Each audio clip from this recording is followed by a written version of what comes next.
formation of bogs usually took place a long time ago. One of the signs, interpretive signs that we just had, will kind of describe that.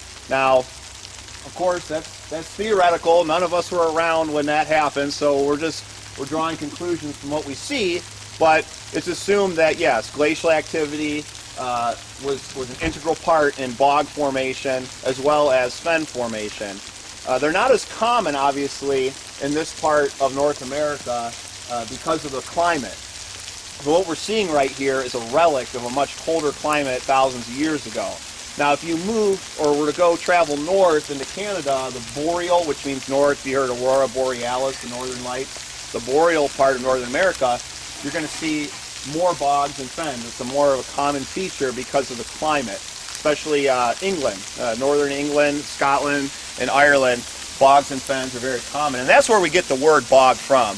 That comes from that part of the world, and it's just been adopted to describe that particular area.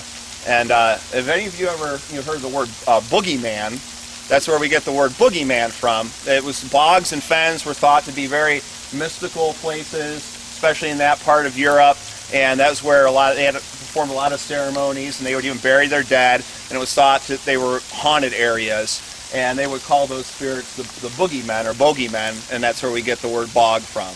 So there you go, a little bit of folklore for you. Any other questions? Okay, we're going to walk down a little bit further, and I will talk to you more in depth about how this bog actually. I know you all probably have questions. What's this and what's that, and so on. And I plan to talk about most of the things that we're going to see along the way, but don't be afraid to just ask what something is. I'll tell you what it is, but you're probably going to have to hear me talk about it again. So just keep that in mind. If you notice, when we came down, I'm giving that away. We came down the path, didn't we? We were on a higher elevation. Obviously, we're down in a lower elevation. Well, that's kind of a clue as to how this particular environment that we're in would have formed.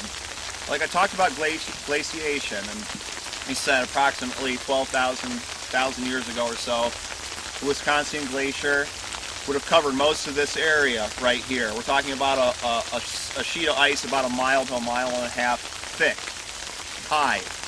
That boggles my mind to think of something that thick covering this area.